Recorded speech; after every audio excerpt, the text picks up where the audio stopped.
Assalamualaikum warahmatullahi wabarakatuh. Barnoota kompiitaraa kutaa tokkoffaa akkuma wada isinii galee qabannee dhufnee jirra. Ani Maamishaadha. Maamishaa Tiyubtuun jedhama. Barnoota keenya sirriitti hordofaa qaama paartiilee kompiitaraa hunda. Akkuma beekamu akkuma ammaan dura wada isinii galee barnoota kompiitaraa kutaa tokkoffaa irraa eegalee sirriitti isin barsiisna jennee waan dubbannee jirruuf har'aan tana hamma danda'ame tokko isin garsiisuudhaaf yaalii keenya goonee jirra. Kan irratti isin garsiistuun laapitooppiidha. Laapitooppii HP jalqaba irratti kompiitara tokko akkamitti banna kan jiru ilaallaa jechuudha. Yeroo jalqaba banannu haada paawar keebiliitti kaa'annaa eegas booda kompiitara kana ol banannaa. Kompiitara kana eessaan banan kuni maawuzii jedhama. Maawuzii ni qaba, kiiboordii ni qaba, kompiitarri keenya mooniitara ni qaba jechuudha. Eegas booda dhufneeti istaartii bakka jettu tanaa jira jechuudha. Iswiichii achitu innaa jechuudha. Oon goona kompiitara keenya ibsu achiin ibsannaa jechuudha. Cufuu yoo barbaanne achiin reestii godhuu dandeenya, boqochiisuu dandeenya. Kan biraan yooni iswiichii godhuu barbaanne immoo shut down goona sanitti agarsiisnaa jechuudha. Qaama keessatti isin agarsiisnaa. Kompiitarri kun maayikii qaba. Maayikiraafoona jechuudha. Achii maayikiraafoona. Eegas booda kompiitarri keenya maawuzii illee ni qaba. Maawuzii ofirraa qabaachuu danda'ama jechuudha laapitooppiin. Maawuzii ofirraa qaba. Maawuzii isaa akkuma asirra agartan maawuzii isaa achi keessatti deemte jechuudha. Maawuziin isaa asirra jirti jechuudha. Kompiitarri xiqqoon tun maarkumaan kana waggoota maawuzii jedhamti jechuudha. Isiin kunis maawuziin kuni waan hedduu of keessaa qabaachuu danda'a. Wanni hedduun of keessaa qabu waa lamatti bal'ifnee ilaallaa jechuudha. Lama maawuzii kana leefti raayitii fi leefti kilikii fi raayit kilik kan jennee dabaasnee ilaallu jechuudha. Inni agartaa jirtan kun mooniitara jedhama. Mooniitara kanarratti isin agarsiiste jechuudha maawuziin. Amma kan kallattii ilaaluu qabnu kompiitaroota qaama alaasaa maal beekuu qabna kan jiru ilaallaa. Inni tokkoffaadha beekuu qabnu maawuzii beekuu qabna. Maawuzii kana kallattii lama ilaallaa. Waarlasaa fi waayirata jennu jira jechuudha. Inni kun immoo waarlasaa itti fayyadamuu dandeenya jechuudha. Maawuzii kun gosa tanaas ni jirti jechuudha. Alaan itti kan fayyadamuu dandeenya. Inni gurraachi kun kiiboordii jedhama. Kiiboordii kana bifa kanaan barreessuu dandeenya. Lakkoofsa akka 2 3 qabdi. ABCD qabdi jechuudha. Waa hedduu qabaachuu dandeessi maawuziin asirratti. Lakkoofsa barbaadde barreessuu dandeessaa. Waan barbaadde asirra barreessuu dandeessaa. Akka ajaa'ibaa akkasii mijatutti harka lameeniin barreessuu dandeessaa.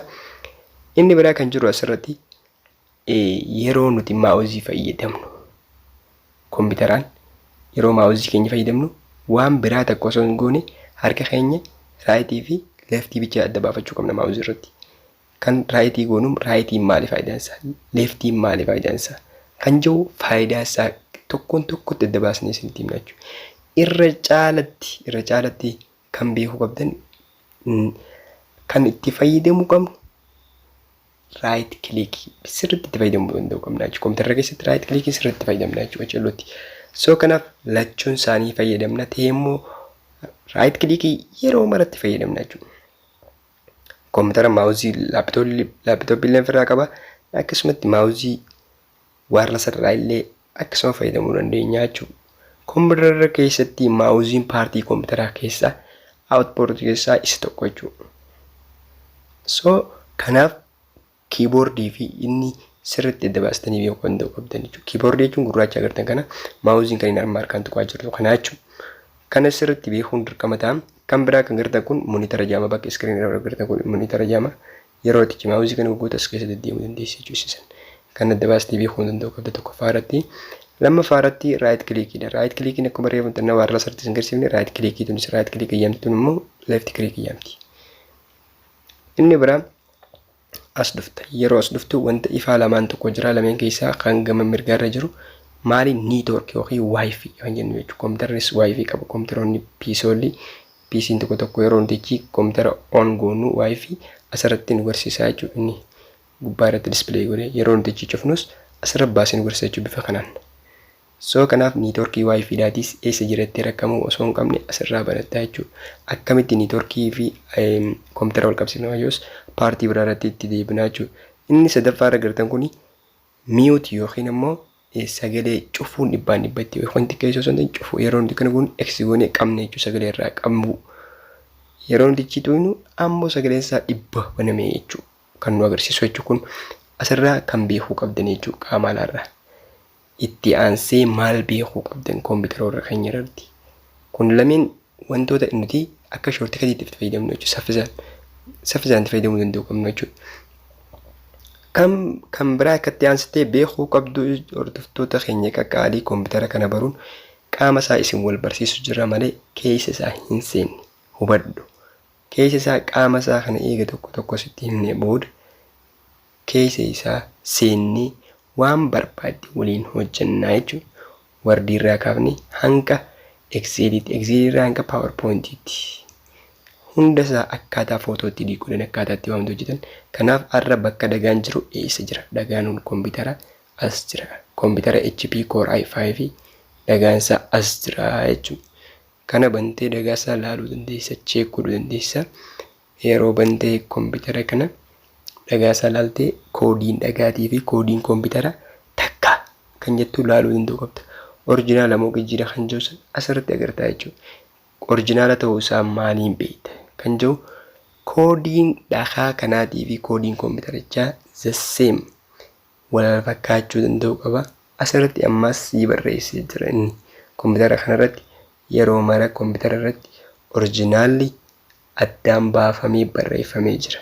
Akkami beekna kan jiru system information keessaan isinittiin agarsiisa yeroo garaa koompitaraa keessa seenne jechuudha. Amma qaamaa ilaaluu jirra waan taateef Windows haa ta'u Windows meeqa koompitara koo yeroo jalqaba dhufa waan jiru Windows 8 ta'uu jettee agarra. Kan biraa kan agarru jirru outputoota isaa yookiin productoota isaa kan gama alaa ilaalaa jirra jechuudha. Inni agarru jirtan kun poweriin kun akkuma agartu bakka iftu saniin powerii jechuun ifaatti sunnu haada isaa jechuudha. Inni agarru jirtan kun VGA cable jenna jechuudha. VGA cable faayidaa isaatis maali? Display projector irratti ibsuudhaaf waan adda addaa screen bira dabarsuudhaaf faayidaa hedduu qabaachuu danda'a. Inni biraa kan agarraa jirtan kun RJ yookiin RJ jechuun bakka internet cable kan jennu jechuudha. Internet cable haada internetaa kan itti galchuu dandeenyu asiin. RJ itti galchine asiin internet wajjin wal qabsiisnee fayyadamuu dandeenya jechuudha koompitara keenya hanga barbaannetti. So kan biraa VJ jedhamti sunis VJ yookiin connector. Connectorii hedduu qaba koompiterri. Akkuma isin gartan USB adda addaa hedduu qaba. USB kana keessaa kunis kan iskiriina biraa fayyadamuudhaaf si gargaara jechuudha. Iskiriina biraa dabarsuudhaaf. So inni biraa agartan kun ammoo